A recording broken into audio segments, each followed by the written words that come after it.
Muy buenas tardes, bienvenidos a la octava entrega de Hablemos de X. Muy buenas tardes, Quique. ¿Qué tal, Dani? Aquí estamos de nuevo. Súper contentos de volver a estar aquí. Desde mayo de este año no hemos vuelto a aparecer, ¿eh? 5 meses, ¿no? Que ya nos vale. Sí, da vergüenza. Demasiado desaparecido. Así que, por otro lado, contando ese pequeño backstage, sí que está bien que cuando hay personas que te mandan un privado y te preguntan, pero bueno, ¿cuándo vais a grabar el siguiente? ¿Pero qué es lo que está pasando aquí? ¿Habéis terminado? ¿Habéis desaparecido? ¿Qué ha ocurrido?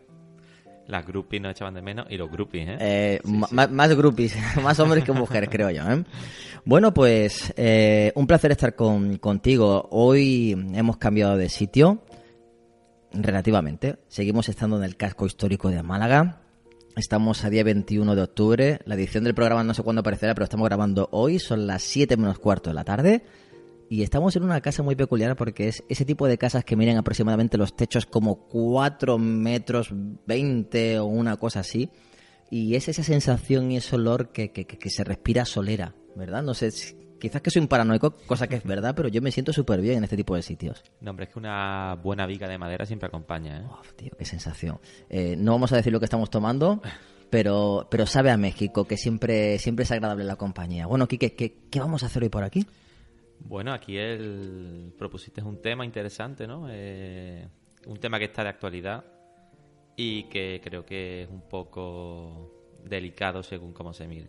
Exacto. Bueno, quizás sea esos temas los que más nos gustan, esos temitas que son algo delicados. Sí, es la eutanasia. Eutanasia. A ver qué sale de todo esto. Sí que es cierto que desayunando en el trabajo viene el periódico que el 10 de mayo de este año el Congreso debatía para despenalizar la eutanasia. Concretamente eran 175 votos a favor, 136 en contra y 32 abstenciones. Se toma en consideración la proposición, que todo esto viene del Parlament de Cataluña, para la reforma del Código Penal. Entonces el texto debatido, aprobado en Cataluña el pasado mes de julio, proponía precisamente que hay que modificar el apartado 4 del artículo 143 de la normativa penal, que precisamente toca este tema, el tema de la eutanasia. Así de entrada, tío, ¿tú qué entiendes? ¿O qué te viene, o qué te inspira la eutanasia? Bueno, a mí lo que me recuerda es esta película, ¿no?, de Mar Adentro, basada en una historia real, en la cual había un señor que no podía hacer nada más que estar tumbado en una cama y bueno, quería una muerte digna, ¿no? San Pedro. Y nadie le permitía esa muerte digna. Entonces es lo que me viene a la cabeza nada más escuchar esa palabra. Qué fan soy de este director de cine, por cierto. Cada tema que toca, que no tiene que ver nada el uno con el otro, es pura magia lo que hace. Pero tú, si tuviéramos que mojarnos, ¿por qué estaría bueno que nos mojáramos? Bueno, habitualmente nos terminamos de mojar, ¿no? Pero ¿tú estarías así de inicio a favor de la eutanasia o en contra de la misma? Yo a favor, sin duda. ¿Has pensado alguna vez no sé, imagínate, estar con un familiar y que te expusiera su deseo de morir? Porque a lo mejor cuando no estamos muy metidos en el hecho, simplemente estamos pensando abstractamente sobre un concepto, a lo mejor no sentimos lo mismo que si lo vivimos en primera persona. ¿Te has puesto a imaginar alguna vez algo sobre eso? Bueno, por suerte o desgracia he tenido la situación, ¿no? Wow. No la situación de que me digan quiero morir, pero sí tener la situación de un familiar que realmente no vivía. Lo único que hacía era estar sin poder vivir, sin poder disfrutar, y por consecuencia la familia pues era igual, ¿no? Y siempre te planteas qué será de nosotros si no tenemos a este familiar aquí, pero en la situación en la que te encuentras es que es un tema delicado, ¿no? Pero muchas veces piensas que sería mejor pues que acabase con su vida de una forma digna y poder seguir con la vida, ¿no? Es curioso, tío, me acaba de venir a la cabeza. Hacía tiempo ya a profesionales del sector de la salud que comentaban que precisamente muchas veces los familiares no terminan de morir porque no se lo permitimos. Es como si psicológicamente le estuviéramos obligando a seguir existiendo, no le permitimos que den ese otro paso, ¿no? Hay una barrera ahí psicológica súper extraña, espiritual, como quieras llamar, pero muchas veces la persona que está en esta situación ya de final de su vida está muy dependiendo de la opinión del refuerzo que nosotros podamos desde el exterior darle. Me lo has recordado con lo que acabas de comentar. Bueno, tenemos al PSOE, está también Podemos de por medio, apoyando toda esta modificación en ese artículo concreto del 143, y lo que se busca es un acercamiento a la eutanasia con una serie de restricciones. No es que aquí se ven a eutanasia a punta pala, ¿no? Pero sí que quieren poner un control sobre ella. Ha habido una abstención, obviamente, y no sorprende, por parte del PP y UPN, pero bueno, el resto de grupos están a favor. Pensando sobre la eutanasia, quise buscar etimológicamente lo que significa. Y fíjate aquí que procede de dos conceptos, dos vocablos griegos, concretamente eu, cuyo significado es bueno, y tánatos, que significa muerte. Luego, si hacemos una asociación rápida, es buena muerte. En la actualidad, ese significado va a pasar a una muerte rápida sin dolor, ¿no? Tranquila, fácil, algo así. Pero fíjate que ya si empezamos a pensar, hay una definición muy concreta que viene de tiempos muy remotos. Es decir, previsiblemente la eutanasia no es algo que se haya inventado ahora, sino que viene de antiguo. Pues precisamente esto que comentas me hace pensar, ¿no?, en la sociedad en la que vivimos hoy en día, que el objetivo es cada vez durar más años, ¿no? Qué bueno. Y no nos damos cuenta que lo único que hacemos es retrasar lo inevitable. Pero ¿cómo queremos retrasarlo? A mí me gustaría vivir todo lo que pueda, pero siendo capaz de hacer lo que quiera, ¿no? Con todas mis facultades psíquicas y físicas para poder disfrutar, ¿no? Y que disfruten de mí. Y hace poco veía una charla TED de Peter Saul, donde se planteaba estos temas, ¿no? Él comentaba que hicieron un estudio, una encuesta a un montón de pacientes, en los que simplemente preguntaban: ¿realmente habéis hablado con vuestra familia sobre qué queréis hacer en una situación crítica en cuanto a vuestra salud? Qué bueno. Y el resultado era bastante sorprendente, ¿no? Era, si no recuerdo mal, 1 de cada 100 pacientes habían tenido esa conversación. 1 de cada 100 solamente. 1 de cada 100.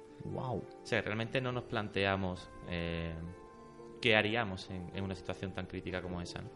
¿Por qué pasa eso? No pensamos en la muerte. Nos olvidamos de que tarde o temprano va a llegar. Eso me hace pensar, fíjate, que la evolución de la muerte y nuestra relación con ella ha cambiado muchísimo, ¿no? Ha pasado de ser una relación de darle un aspecto honorable, de que todo un culto gire en torno a la misma. Y si te das cuenta, hoy día cuando fallecen las personas, al menos en el lugar donde tú y yo vivimos, se trata la muerte desde una perspectiva muy aséptica, ¿no? El difunto rápidamente se le lleva al tanatorio, se le acondiciona, se mete en el túmulo, todo desde lejos, todo como que no, es que tenemos que estar evitándola en todo momento, y eso a su vez genera una paranoia, ¿no? Y genera que ese miedo ancestral se duplique. Incluso te pones a pensar y no se les dice a los niños pequeños muchas veces qué es la muerte, qué es lo que ha pasado con el tito, qué es lo que ha pasado con el primo, qué es lo que ha pasado con lo que sea, ¿no? Se deja ahí, de un lado. Vamos muy a colación a lo que tú estabas comentando ahora mismo. Sí, y además lo que comentas es que venimos de una tradición de los pueblos donde se velaban a los muertos. O sea, tú tenías al muerto metido en tu casa y prácticamente todo el pueblo iba a visitarlo. Y eso no era cosa de un día. Entonces es como que la sociedad actual lo que pretende es obviar ese futuro que va a llegar sí o sí. Y hacerlo pues como un trámite más, ¿no? Hoy en día es todo trámites. Se muere alguien, pues firma aquí, vamos Exacto. a tenerlo aquí en el cristalito, fresquito, tal, misa y para adentro, o lo quemamos, ¿no? Joder. Y ya está, en eso se ha convertido la muerte. Fíjate, también cuando comentaste eso antes, ¿sabes de qué me acordé? ¿Te acuerdas aquel programa que estuvimos comentando creo que era Cuarto Milenio, ¿no? Iker Jiménez, que salía un científico así, no sé si era californiano, así muy extraño el tipo este, que hablaba sobre o estaba estudiando lo relativo sobre la inmortalidad. ¿Recuerdas aquello que él daba por hecho de que, bueno, se iban a hacer las modificaciones celulares precisas para que fuéramos eternos? Él aseguraba que íbamos a ser inmortales, o sea, tal cual. Yo me quedé flipado de la seguridad que tenían sus palabras, ¿no? Sí. Sí recuerdo, sí encuentro el nombre de este hombre. Sí, búscalo, porque a mí lo llamativo sí que es verdad. A ver, no soy la persona asustadiza, pero el tipo en general, cuando le veías la pinta y su manera de hablar, generaba un poquito, no sé, una sensación muy extraña, ¿no? Me parecía un tipo muy, muy raro. Y había, creo, si no recuerdo mal, una chica, una doctora con la que estaban haciendo pruebas científicas en la realidad. Una amiga, ¿no? De este tipo, ¿no? Estoy buscándolo, creo que lo tengo aquí. José Luis Cordeiro. José Luis Cordeiro, el amiguito Cordeiro, que estaba ahí muy preocupado con esa inmortalidad. Y bueno, ¿y qué pasará si dejáramos de fallecer? La sobrepoblación mundial, ¿cómo la llevaremos a cabo? Bueno, es que al final lo que hacemos es dejarte de tener niños, ¿no? O sea, cada vez una población más vieja y nos extinguiremos, ¿no? Pues este señor, el José Luis Cordeiro, según pone aquí, es miembro de la World Academy of Art and Science. Madre mía, ¿cómo suena eso? Sí. No sé si lo pronunciaba bien, pero, sí, bueno, pero ahí queda, ¿no? Me has conquistado, que es de lo que se trata. Fíjate, el otro día estaba hablando yo con una amiga de todo esto y me decía, qué miedo la inmortalidad. Y la verdad es que, tío, a ver, sí que no queremos morir. Yo, de entrada, no es una cosa que queramos ni que nosotros deseemos, pero, tío, ¿te imaginas viviendo eternamente? No, porque tendemos a aburrirnos de las cosas que hacemos normalmente, ¿no? O sea, tengo muchas ganas de tener un Ferrari hasta que lo tengo y me aburro ya de tenerlo, ¿no? Total, tío. Por poner un símil absurdo, ¿no? Pero qué grande. Fíjate que el otro día cuando despertábamos este tema que nos whatsappeábamos, ¿qué tío? ¿Qué te parece? Y tú que te apuntas a un bombardeo, me puse a buscar un poco desde dónde viene exactamente el tema de la eutanasia. Bueno, ya se realizaban prácticas eutanásicas en pueblos primitivos. Ojo al dato, ¿eh? En pueblos primitivos. Concretamente, se colaboraba en lo que es la muerte de los ancianos enfermos. Vamos a ver, para que nos entendamos, que en este sentido, algunos pueblos como los celtas daban muerte a sus ancianos.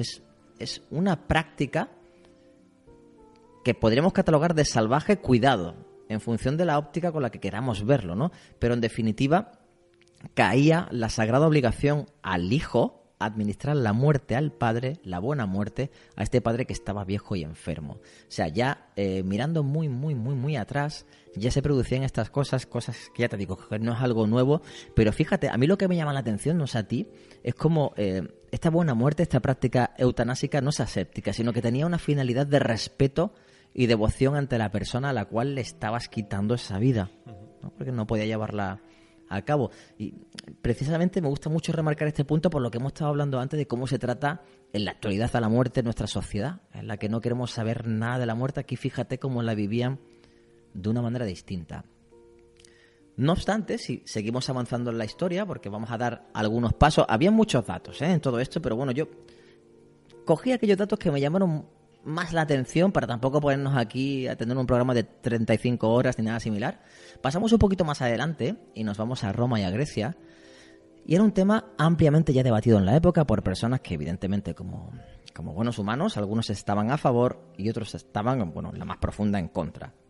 Fue Platón, en su libro tercero de la República, afirmaba que cada ciudadano tiene un deber que cumplir en todo Estado bien organizado y habrá que establecer una legislación para que el Estado cuide de los ciudadanos bien constituidos de alma y cuerpo, pero respecto a los que no son sanos corporalmente se les dejará morir. Así, tal cual. Esto es una transcripción, ¿vale? Voy a coger...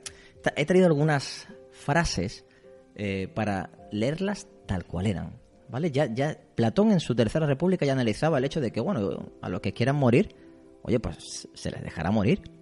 ¿Y por qué no, no? De otro lado, Hipócrates se opuso, pero tajantemente, al tema de la eutanasia. Además, hizo que los médicos se comprometieran éticamente con ese, que ya sabemos. Juramento hipocrático. Efectivamente, ¿no? Que viene a decir algo entrecomillado, abro comillas. Y no daré ninguna droga letal a nadie, aunque me la pidan, ni sugeriré un tal uso, y del mismo modo tampoco a ninguna mujer daré pesario abortivo, sino que a lo largo de mi vida ejerceré mi arte pura y sanamente. Este juramento permitió a la medicina proteger al paciente vulnerable, que es como ellos lo denominaban. Pero fíjate cómo ya desde antiguo había algunos ya que sí y otros que no. Es el debate, ¿no? que sigue a lo largo de la historia, porque es en el punto en el que estamos actualmente. Muchas veces, ¿qué pensar un médico, tío? Yo creo que hoy en día tiene que haber los dos tipos, ¿no? de forma de pensar, porque ¿de qué nos vale mantener un cuerpo? Sí que es cierto que se han dado casos de un cuerpo vegetativo que a los 2 años, a los 3 años o al X tiempo ha revivido. Hostias, que eso es verdad, ¿eh? Y es que, ¿qué haces ahí? Pero claro, te estás arriesgando. Lo mismo tienes un cuerpo enchufado a 10 años y mueres, que tienes un cuerpo enchufado 11 años y al año 12 revive. Fíjate, un amigo mío de toda la vida, porque le comenté, voy a grabar con Quique el programa de la eutanasia y empezamos a charlar un montón sobre esto, me comentó que un compañero suyo de trabajo, su mujer había tenido un accidente, creo que era su mujer, no recuerdo bien, bueno, y los médicos le estaban diciendo, mira, mejor vamos a desenchufarla, ¿no? Coloquialmente hablando, porque está en coma, entró en coma, no se sabe por qué, y no va a volver. Tío, a los 3 meses se despertó. Que simplemente como título anecdótico, no queremos ni favorecer ni no favorecer algo, pero... Tal y como es el ser humano, siempre va a preguntar, bueno, ¿y qué hubiese ocurrido si no hubiese desenchufado? ¡Total! ¿Y tú crees que podría vivir con eso, tío? ¿Esa decisión cómo se toma? Es que por eso creo que hay que estudiar los casos de manera individual. O sea, no puedes crear un reglamento general para aplicar la eutanasia. Igual que, por ejemplo, se ha hecho con el tema del aborto, ¿no? O se hizo con el tema del aborto. Porque creo que en el caso de quitar una vida o ayudar a pasar al otro lado, es algo delicado que se tiene que ver de manera individual. ¿Cómo se podría hacer? Porque entiendo que ahí debe haber todo un equipo, ¿no? De diversas personas. Que luego veremos algo que se hace en la actualidad, creo si no recuerdo más, en Bélgica. Pero, ¿cómo crees tú que debiera hacerse? Porque tienes razón, tío. Aplicar a lo mejor... Has dado en el clavo, ¿eh? Aplicar leyes generales a cosas tan particulares y distintas. Exacto, tío. ¿Cómo se hace eso, tío? Personal. Hace falta inversión y más gente, ¿no? Preparada. Wow. Porque dejar esa situación en manos de un médico que a lo mejor no es capaz de entender la situación, porque hay gente de todo tipo, ¿no? A lo mejor cuando un psicólogo sí que podría entrar ahí, o un equipo de psicólogos y apoyar y ver los pros y los contras, ¿no?, de la situación. También que el médico aporte su visión sobre el estado actual del paciente. Por eso creo que sería interesante el expandir el tema de la eutanasia sí o eutanasia no. Wow. A este tipo de casos, ¿no? Es una responsabilidad. ¿Y si te digo que precisamente en Bélgica se ha producido el primer caso de eutanasia de un menor? No tenía ni idea, tío. ¿Qué sientes? ¿Y eso es real? Eso es real, ocurrió el ¿Actualmente? 17 de septiembre de este año. ¿Y el caso? Tío, te lo voy a contar. Te reconozco que cuando lo leí, el titular, me quedé helado. Porque digamos que cuando tú te preparas para hablar de un tema así, pues ya te montas tu película, así, bueno, yo voy a hablar de la eutanasia. No, hasta que ver de repente este dato y se me heló el corazón. Te lo digo francamente, me quedé hecho polvo, ¿no? Bueno, el joven tenía 17 años. Pero, claro, te quería hablar de este tema, tío, porque es que has tocado en el clavo, ¿no? Precisamente en esto de mirar lo particular, Bélgica está muy desarrollada. Por lo visto, hay un proceso muy concreto ya en Bélgica. Los padres solicitaron una petición al médico de cabecera para que trasladara toda esta situación que estaba vivenciando su hijo, que por lo visto tenía unos dolores insufribles. O sea, bueno, era un joven, pero con 17 años, que sí que tienes mucha conciencia de lo que es la muerte, ¿no? Uh-huh. Pues trasladan, por lo visto, todo esto a un departamento que es el Departamento Federal de Control y Evaluación de la Eutanasia, ¿vale? Entonces se deben dar una serie de condiciones, que es lo que te comentaba antes y que va en relación con lo que tú decías. Hay una enfermedad terminal con dolores insoportables. Viene un psicóloga, y hace una evaluación de la situación. Entre otras cosas, lo interesante es que este psicóloga sea ajenos al equipo de doctores que están tratando el caso, precisamente para no dejarse llevar por ningún tipo de opinión, ¿no? Y se busca la máxima transparencia y objetividad. Entonces, precisamente una de las labores de este especialista de la salud mental lo que busca es comprobar la capacidad de juicio de la persona y si entiende realmente qué es lo que significa morir, tío. O sea, brutal. Finalmente, todos los datos, todas las evaluaciones que se hicieron permitieron acabar con la vida de este chico, tío. A ver, he de reconocer que me removió. Entiendo, luego al razonar sobre la noticia, luego mi cerebro entendió, bueno, sí que es cierto, ha habido una evaluación, que esto no ha sido tirar por la calle en medio. Desde los padres, el propio chico, equipos profesionales detrás, hay todo un departamento de control, pero no deja de, en cierto modo, no sé a ti, pero a mí me remueve un montón, tío. Me remueve un montón y me hizo pensar hasta qué punto, hasta hace 5 minutos tenía yo muy claro que la eutanasia sí, pero he de reconocer que de repente me hizo otra vez como evaluar todo. Digo, eutanasias sí, bueno, y sí, mentalmente sí, pero tío, no sé si es porque ya soy padre, pero me quedé helado, tío, me quedé helado. Aquí el tema es, por ejemplo, en el caso de este chico que era un menor, entiendo que los padres tuvieron que aprobar también esa petición de eutanasia, ¿no? Es decir, mi hijo está sufriendo muchísimo, quizás lo mejor sería pues hacerle morir de una manera buena y digna, ¿no? Y después fue el chico el que dio la última palabra cuando el psicólogo evaluó la situación, ¿no? No sé exactamente, yo imagino que fue, bueno, esto es una conversación a tres. Yo creo que, a ver, no sé quién propuso ante la idea. Lo que quiero plantear aquí es que hay muchísimas situaciones que se pueden dar. Porque es el caso de un menor, pero y el caso de un hermano. Sí, totalmente. Y el caso de un padre, ¿no? ¿Cómo se plantearía eso? Sí, precisamente esto me hace pensar que yo respeto a todo el mundo el que no está de acuerdo y lo entiendo, ¿vale? Pero muchas veces tomamos decisiones en general en nuestra vida, pero simplemente porque, bueno, no nos hemos parado a pensar en eso, pero a lo mejor si analizamos ese dato de cerca, a lo mejor esa opinión la cambiamos, tío, porque tiene que ser cambiante y tiene que haber la posibilidad de que otras personas puedan llegar a un fin que por sus propios medios no pueden, ¿no? No sé, analizando todo este tramo que te comentaba antes de lo que pasa, que he querido dar este salto histórico de lo que estuvimos hablando, ya que viene desde Roma y desde Grecia.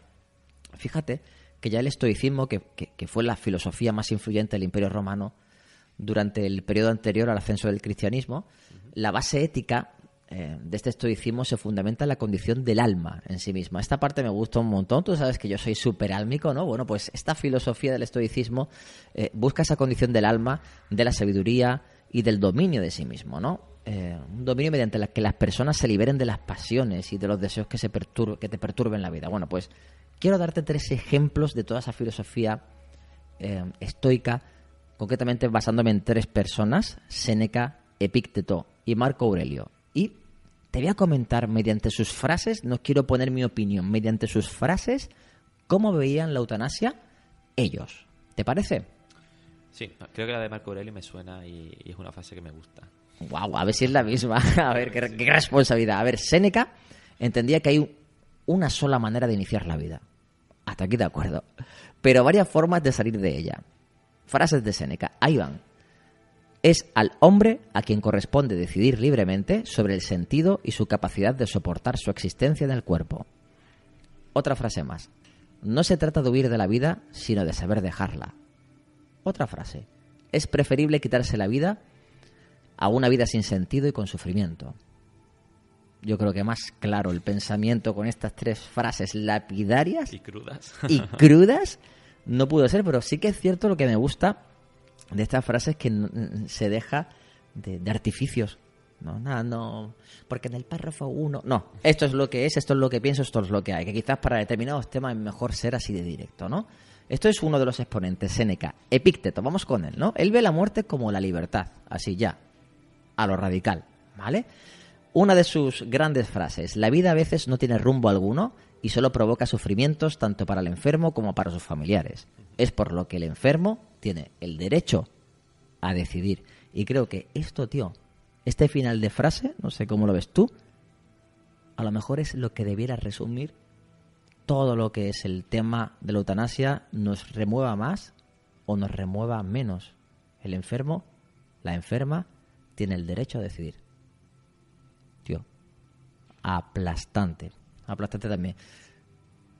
Marco Aurelio, a ver si es la frase que tú pensabas, ¿vale? Me voy con su frase directamente. Una de las funciones más nobles de la razón consiste en saber si es o no tiempo de irse de este mundo. Exacto, tío. Joder. Pasa que antes hablábamos, ¿no?, de que hoy en día en nuestra sociedad evadimos la muerte, ¿no? Es algo que no nos planteamos en nuestro día a día. ¿Qué quiere decir eso? Que seguramente no seamos capaces de valorar la vida. Pudiera ser. Porque no hay... o sea, no puedes ser capaz de entender la vida si no sabes que al final vas a morir, o no te planteas que al final vas a morir, ¿no? Simplemente dejas pasar los días porque piensas que tu vida va a ser eterna. ¿Tú crees que el pensamiento o la decisión de una persona que esté valorando si eutanasia sí, eutanasia no, tiene la misma base si se plantea la muerte o no se la plantea? Es decir, no sé si me he explicado bien. Yo creo que sí te he pillado. Si tú tienes presente en tu día a día que tu vida tiene un final y esto es inevitable, seguramente a la hora de elegir si eutanasia sí o eutanasia no, te vas a plantear muchas cosas que en el caso de que no tengas presente la muerte en tu día a día no lo vas a hacer, ¿no? Pienso igual. Pienso igual porque sí que es cierto que yo me acuerdo de jovencito, ¿eh? Te hablo de mí y esto es verdad. Yo decía cuando cumplí mis 19 años, no broma, cumplí 19 años y me empecé a plantear de diversas cosas. Dije, todavía me queda más de la mitad de la vida para vivir. Pensaba, tío, ¿no? Ahora tengo 42 y quiero pensar que estoy en el meridiano, ¿vale? Todavía estamos en la mitad de la vida. Exacto, quiero pensar que hasta los 80 y pico voy a seguir dando guerra como mínimo. Pero sí que es cierto, tío. A lo mejor no tenemos el valor por temas culturales o por X, hablemos de X, ¿no? De tenerla tan presente como para mirarla cara a cara y decir, bueno, ¿qué pasaría si me viera en esta situación? Es muy buena esa reflexión, es súper buena. Fíjate, a colación de eso, en este sentido, evolución histórica que estamos haciendo del concepto de la eutanasia, ¿tú crees que el cristianismo está a favor o en contra de la eutanasia? Bueno, pienso que debe estar en contra. Está en contra. Todo daño al cuerpo y demás, o sea, está en contra del aborto, está en contra de quitarte la vida, ¿no? Totalmente. Ahí, fíjate, yo me acuerdo, bueno, como ya tengo una edad, tío, recibí clases de un padre, ¿no? De un cura, ¿no? Y él resumía el cristianismo como el respeto a la vida. Daniel, el respeto a la vida, decía, ¿no? Que se fundamenta en lo que tocaba decir. Pero fíjate, al principio el cristianismo, que esto me sorprendió el otro día, no era así. El cristianismo y la eutanasia en un principio no lo condenó. No condenaba ni tan siquiera el que tú quitarte la vida de manera suicida. No lo miraba. Ellos lo veían como un gesto heroico para escapar del deshonor o simplemente como una forma de aceptar el martirio. Fíjate, ¿vale? ¿Cuál es el problema que se le presentó a la Iglesia con toda esta movida? El problema que generó es que había una cantidad de fanáticos brutales. Es raro, ¿no? Es raro. Que se suicidaban para conquistar el paraíso. Entonces, fue San Agustín que dijo, un momentito. Dejaros de rollo. Vamos por partes, ¿vale? Y fue el que le puso puertas al campo, ¿no? Y evidentemente equiparó el suicidio con el homicidio y no admitía ningún tipo de excepción. Si fuera un comportamiento eutanásico o no lo permitía. Entonces, el pensamiento agustiniano terminó influyendo en todo lo que es la doctrina posterior de la Iglesia y el código canónico que empezó a condenar al suicidio a partir del Concilio de Arles en el año 452. Entonces había fíjate, ¿no? Cómo se busca la vuelta. A mí estas cosas me encantan del cristianismo, ¿no? Con todo lo respeto, no estoy siendo sarcástico ni nada. De las religiones en general. ¿no? Exacto, mejor precisado, de las religiones en general. Establecía sanciones tales como la siguiente, atento, no celebrar la misa y el canto de los salmos cuando se acompañaba al difunto a la tumba. Es decir, que tú te has suicidado, que tú has practicado la eutanasia, pues no vas a tener aquí ningún tipo de salmo, ¿eh? No vas al cielo. No, te vamos a poner la cosa complicada. No dar sepultura en Campo Santo o la excomunión para quienes solo lo hubieran intentado. Ay, ¿vale? Tú casi castigado. Castigado, la palabra, ¿no? El castigo. Fíjate que después de estos pasos que hemos dado en la historia, el concepto como tal de eutanasia, quien le pone un poquito de rigor y ya parece que lo saca a la palestra como tal para que lo entendamos todo, fue en 1605 Francis Bacon, en su libro El avance del saber. Es el que introduce por primera vez la actual concepción de eutanasia, ¿no? De hecho, Vamos a coger una de sus frases porque me gusta parafrasear a determinados autores para comprenderlo mejor. Abro comillas.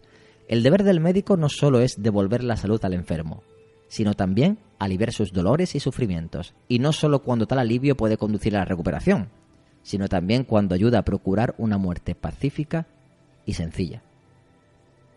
Me parece un pensamiento revolucionario. Totalmente. Siglo XVII, inicio del siglo XVII, me parece un pensamiento revolucionario. O sea, la muerte como otra cura más. Efectivamente, como una cura más. Fíjate que precisamente en ese, no sé si denominarlo sarcasmo, pero es el título del programa Eutanasia, la muerte como opción de vida, porque en definitiva es vamos a quitarle a la muerte ese peso que tiene y vamos a desvirtuarla, ¿no? Quizás le estamos dando demasiada importancia y a lo mejor por eso nos comportamos de determinada manera, ¿no?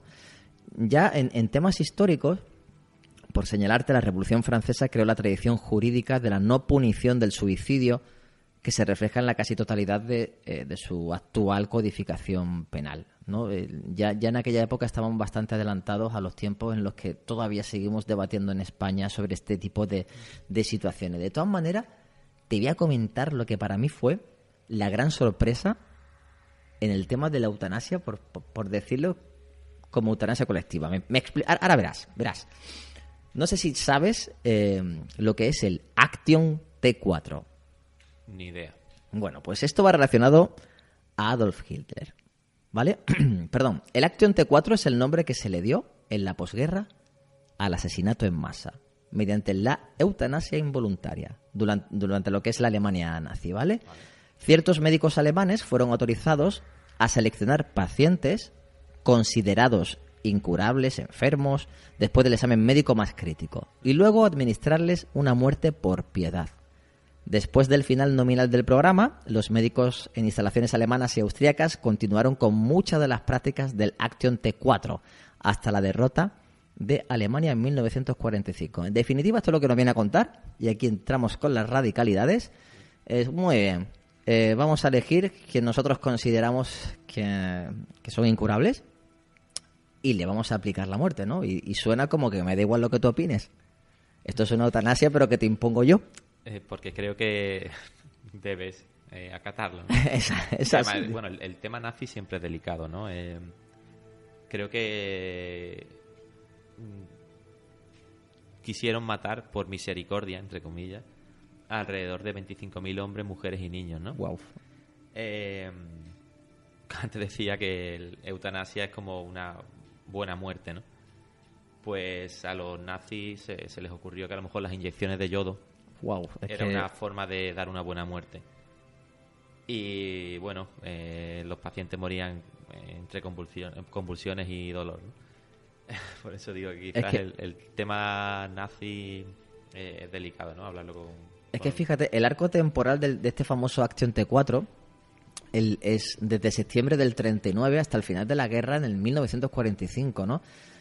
Hay un cómputo que estribaba entre 275.000 y 300.000 personas muertas en varios centros de exterminio, los cuales estaban ubicados, atento, en hospitales psiquiátricos en Alemania y Austria, juntos con los de la Polonia dominada y los del protectorado de Bohemia y Moravia, lo que ahora entendemos que es la República Checa, ¿no? Entonces el número de víctimas registradas inicialmente fue de 70.273 personas, el cual ha sido revisado y que va a la alza, ¿no? A mí lo que me da miedo de todo esto, fíjate que vi un documento, incluso una foto donde se recogía este impulso a la muerte. Esto sí que no me lo esperaba, tío, el relacionar el concepto eutanasia con algo tan patológico como esto, lo derivado de lo que tú decías, los nazis, ¿no? Da auténtico miedo. Además cogía, su target lo tenía y aquí lo que más miedo me da es que su target estaba geriátricos, los geriátricos de la época, los cuales estaban ubicados en las iglesias. Pero la paranoia de todo esto es que a menudo con la aprobación de las autoridades protestantes o católicas de estas instituciones, ¿vale? Es como decir, ahora que llegamos aquí, tenemos el Action T4, tenemos que cumplimentarlo, tenemos que llevarlo a cabo, y la institución eclesiástica del momento te decía, venga, pues tira para adelante, ¿no? O sea, Tienes nuestra bendición. Tienes nuestra bendición, o sea, es que es muy bruto, ¿no? Es muy bruto, es un sarcasmo elevado a la enésima, tío. Pero bueno, eso como hasta aquí te podría contar un poquito lo que son los aspectos que más me han llamado la atención a nivel histórico. Hay que decir que el Vaticano sí que se opuso, ¿no?, a este tipo de prácticas. Menos mal. Menos mal. Menos mal, tío. O sea, es muy bruto. ¿Cómo ves? A lo mejor es un buen momento porque llevamos un rataco aquí hablando de lo que es eutanasia, sus aspectos teóricos, etimológicamente dónde procede la palabra, etcétera. ¿Qué te parece, tío, si empezamos a diferenciar determinados conceptos para aclarar lo que es la eutanasia frente a otro tipo de prácticas? ¿Cómo lo ves? Ok, vamos, avanzamos, ¿no? Mira, vamos a hablar de 4 cositas de manera muy sencillota, ¿vale? Que es el suicidio médicamente asistido, el suicidio no asistido, la eutanasia, la sedación terminal, y vamos a analizarlo un poquito, no en profundidad, pero para comprenderlos. A ver, ¿qué es el suicidio médicamente asistido? Un médico le dice al paciente qué fármaco debe tomar para morir. Este supuesto solo está permitido en Suiza. Yo, francamente, me quedé alucinado. Es como decirte, mira, si te tomas esto, pues te vas para el otro barrio, ¿vale? Eso es el suicidio médicamente asistido e, insisto, está permitido en Suiza. Hay otro concepto que es el suicidio no asistido, que corresponden a casos como el de Ramón San Pedro, que es el que tú comentabas antes, que es este caso tan español que se retrataba perfectamente en aquella película. Bueno, estos son los suicidios que están al margen de la legalidad, ¿vale? Entonces, ya tenemos la diferenciación del suicidio médicamente asistido y el suicidio no asistido. Ahora pasamos a la eutanasia. ¿Qué es la eutanasia exactamente? Bueno, son los médicos que suministran los fármacos a una persona que sufre una enfermedad grave que no tiene vuelta atrás. Es legal en Holanda, Bélgica, Luxemburgo, Canadá y algunas partes de Estados Unidos. Y ya por último, y aquí entra España, camisa blanca de mi esperanza, como decía la canción, ¿no? La sedación terminal, que es lo que entendemos actualmente como cuidados paliativos. ¿Qué es la sedación terminal? Es un tratamiento al final de la vida para aliviar el sufrimiento, ¿vale? Entonces, ¿cuál es la diferencia de todo esto? A ver, esto es como dejar a la gente morir. Esto es una paradoja. A ver, ¿qué diferencia hay? Es que entramos en una problemática filosofal, entiendo, ¿no? Porque ¿qué diferencia hay entre eutanasia y sedación terminal? En España, bueno, en España es legal el tratamiento de utilizar fármacos para aliviar el sufrimiento. Uh-huh. Por ejemplo, mira, enchúfale morfina a esta persona como si no existiera un mañana hasta que pierda su conciencia, hasta que pierda lo que es y, bueno, termine muriendo. Entonces, yo sé que habrá médicos, y no quiero despertar pasiones encontradas, ¿no? Pero habrá médicos que estén a favor de la eutanasia y habrá otros que no. Pero habrá médicos que quizás existir deben existir, pero que lleven una especie de doble moral, en el sentido de que, vale, yo no quiero practicar la eutanasia, no, pero sin embargo sí que te puedo decir a ti, oye, mira, aquí que es que tu abuela está mal, ¿vale? Entonces considero que debemos llevarlas a paliativo y, bueno, darle morfina como si no existiera un mañana para acabar no sufra. Exacto. Y que muera cuando es como buscar el vacío legal a toda esta movida, ¿no? Uh-huh. Es lo que a mí me raya un mogollón, tío. No puedo evitarlo. A tenor de lo que te decía antes, fíjate el caso de que te expuse del compañero de trabajo de mi amigo. Su mujer o quien fuera, no recuerdo exactamente, bueno, cae en coma y dice, bueno, vamos a pasarlas a apelativo, mejor desenchufar. ¿Qué diferencia hay? Por eso digo que cada caso individual es totalmente diferente. En el caso de mi abuela, por ejemplo, o el caso de un señor mayor, ¿no? Ya le fallan los órganos, ya tiene una edad donde una recuperación es menos probable. Entonces, por eso decía que tenías que mirar los casos individuales para ser capaz de dar una respuesta correcta, o ser capaz de dar una respuesta por lo menos con fundamento, ¿no? Es un tema súper delicado. Es difícil, tío, porque aún así, con la definición esta que has hecho, sí que veo un poco hipócrita el no te voy a dar algo para facilitarte la muerte y que sea una muerte agradable, pero sí que te voy a drogar hasta que llegue tu momento y te mueras. Pero ¿sabes por qué a mí me toca mucho la frente todo esto? Porque un comportamiento eutanásico significa de que yo en mi estado pleno de juicio te digo a ti como profesional, mira, no puedo quitarme la vida y necesito tu ayuda. De acuerdo. Pero es que en el sentido opuesto, cuando habitualmente pasa con una persona paliativo, esa persona ya no tiene potestad sobre sí misma. Entonces, no me estás teniendo en consideración. Entonces, ¿en qué punto nos encontramos, tío? Sí. ¿Esto qué es? O lo que más me hierve, ¿no? Sé de casos, igual que... Porque todos tenemos casos en las familias, en amigos, en historias de... Mira, ni tan siquiera le voy a exponer esta situación de paliativos a la persona que está sufriendo, que aún le queda una pieza de conciencia, pero me voy a reunir con sus hijos. Para que ellos sí me compren esto. ¿De qué hablamos? Porque, tío, no hay que hablar mal, ¿vale? Los profesionales están ahí para ayudarnos y existen y están, y yo estoy encantado, pero hay un nivel de intervencionismo a veces en la medicina que no se puede controlar. Y eso me aterra, tío. Porque es como decir, bueno, ¿tú te acuerdas cuando hablábamos? Es que, tío, ¿te acuerdas cuando hablamos de la obediencia? Creo que fue en el tercer episodio de Hablemos de X. Sí. Es como evadirte de la responsabilidad. Si yo soy médico, tú estás dubitativo. Yo soy médico y te digo, mira que tío, que lo mejor es que, bueno, le administremos morfina poquito a poquito, de manera progresiva para que muera, ¿no? Entonces, tú estés más de acuerdo o no, es como si te eximiera de la responsabilidad. ¿No? Porque, a ver, la responsabilidad tiene que ser alta, porque te estoy preguntando a ti qué hacemos con tu madre a lo mejor. Pero, sin embargo, es como que yo como médico te aconsejo que lo que debe pasar debe ser esto. Y es como si tú también de repente te liberaras de todo esto, ¿no? Exacto. Hay una cantidad de conceptos implicados en todo esto, tío, que me aterra. Es de reconocerlo, me aterra porque todos tenemos casos y a todos nos vienen casos a la memoria y tiene ese punto emotivo que a veces me perturba, tío, pero eso es una cosa, un comportamiento hipócrita que por eso considero que a día de hoy, cuando se está haciendo la modificación en ese artículo tan concreto, lo están haciendo bien, tío. En el 143, porque creo... Es un paso. Exacto, tío. Es un paso. También entiendo que se basa en la objeción a conciencia, tío. Sí que entiendo que tú no puedes obligar a un profesional también a decirle... No, si alguien te pide que le quites la vida a esta persona porque cumple estas características que yo he dictaminado por ley, tienes que hacerlo. No se puede obligar. Entiendo que habrá personas que sí estén preparados para ello y otras que no, ¿vale? Porque hay que ser justos. Pero sí que veo muy bien que se esté haciendo todo esto, tío. Básicamente, eso es mi manera de verlo.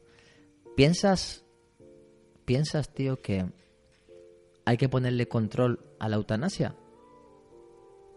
Sí. ¿Por qué crees, tío? Es como dejes algo sin control depende de qué grupo de personas se puede desmadrar esto, tío. Y eso ha ocurrido con todo, ¿no?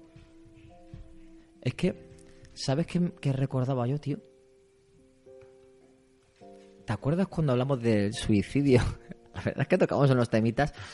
Cuando hablábamos de suicidio y yo te decía que, bueno, hablábamos sobre datos como que el 95% de los suicidas esconden una conducta depresiva, sí. Una depresión muy fuerte, ¿no? Entonces quizás esas puertas al campo, como tú estabas exponiendo, sean necesarias porque es como, oye, que no podemos atender a cualquier petición porque a lo mejor esta persona está pasando por un proceso depresivo y quizás simplemente tenemos que tratar esa depresión para, ¿sabes? Que esto no es tocar la pandereta. A ver, que hay que dictaminar esos puntos y esa mirada multidisciplinar para evitar estas historias. Pero sí que es cierto que está bien ponerle esas puertas al campo, tío. De todas maneras, yo creo que lo que está pasando en lo que le pasa al ser humano lo exponías tú muy bien cuando hablábamos de que hemos perdido el norte con lo referido al concepto muerte, tío. Es como si de repente hay temas que despersonalizáramos, ¿no? Como si no nos pertenecieran al ser humano. Y es todo lo contrario, tío. Le pertenecen más que nunca al ser humano y está en su potestad de poder elegirlos y de poder plantearlos, ¿no? Pero precisamente todo ese oscurantismo que gira a determinadas historias, toda esa hipocresía, pues es lo que... Oye... Mira, tengo un caso que le ocurrió a un buen amigo, ¿no? Un gran amigo mío. Y este amigo salió un día de trabajar. Sí. Cogió su coche y se dirigió a su casa. A los 10 minutos de salir del trabajo con el coche, se tuvo un accidente. Y el accidente vino provocado por un kamikaze. Un kamikaze que se metió en dirección contraria, con las luces apagadas y bueno, quería quitarse la vida. ¿Aquí en Málaga? En Málaga, sí. Mi amigo pues estuvo a punto de morir también. Kamikaze pues murió, cumplió su objetivo, ¿no? Que a lo mejor si hubiese estado la eutanasia pues puede ser. No hubiese ocurrido esto. ¿Por qué te contaba esto, no? Porque este amigo, al estar al borde de la muerte, ha tenido una recuperación muy lenta y tal, ahora está totalmente recuperado, pero se plantea la vida de otra forma. ¿Por qué? Porque ha visto la muerte muy cerca, tío. Claro. Y quizás, no digo que todo el mundo tenga que tener un accidente ni ver la muerte muy cerca, ¿no? Pero si somos conscientes de que eso va a llegar tarde o temprano, a lo mejor vamos a ser capaces de disfrutar más la vida, ¿no? De ponernos unos objetivos para ser feliz, de valorar los detalles más tontos, ¿no? Y eso nos ayudaría a avanzar seguramente como sociedad, y eso lo tengo clarísimo. Muy de acuerdo, tío. Yo es que creo que perdemos mucho tiempo y creo que hace falta un poquito de reflexionar en momentos puntuales. A mí me encanta el cachondeo, creo que tú y yo precisamente compartimos la misma mirada, tío, pero sí que es cierto que hay que reflexionar y saber valorar todos esos puntos para sacar, bueno, una mirada lo suficientemente crítica que te permite tomar las decisiones más acertadas, porque en definitiva estás hablando de tu vida, que es la única que tienes, ¿no? Sin más. No sé, tío, yo así de entrada, ahora que hemos soltado toda esta charla, acompañamos siempre por México. Por cierto, saludos siempre, bueno, a todos los que nos oyen, a todos los que han tenido la paciencia de esperar, a agradecer a todas esas personas que han mandado mensajetes para preguntar dónde nos encontramos, si nos había pasado algo, si no. Pero también quería mandar un afectuoso saludo a nuestros hermanos, a nuestras hermanas de Latinoamérica, que sí que es cierto que tenemos a muchos oyentes en Argentina, México, Chile, y es muy agradable, tío. Me gusta mucho cuando se puede mirar esas gráficas de iVoox y ver que Latinoamérica siempre arde con ganas de opinar y con ganas de hablar o de compartir temas tan vitales, ¿no? Esa culturilla que tienen ellos me apasiona, tío. Sí, porque son, y es lo que me encanta, que no se limitan solo a escuchar el tema, sino que tienen que compartir su opinión, sus experiencias, y eso nos encanta, ¿no? Porque al fin y al cabo esto se hace pues para conocer también la opinión de las personas, que nos cuenten cómo se han sentido al escuchar el audio. Por privado alguna vez nos ha llegado una historia personal que eso nos motiva muchísimo. Yo creo que algún día aquí que conseguiremos de que a nivel de foros se líe el taco. Bueno. ¿Recordamos? Sí, vamos a recordarlo, tío. Vamos a recordar la vía de contacto, que no estaría nada mal. Era hablaconx@gmail.com. Exacto. Después tenemos el Twitter @hablemosdex, todo junto. Tenemos el Instagram, que es hablemosde_x. Exacto, nos robaron el nombre. Facebook, que es Hablemos de X. Exacto. Exacto, tío. Yo creo que sería bueno invitar a que cada uno que quisiera opinar sobre este tema, a ver si están opinando nuestros representantes políticos.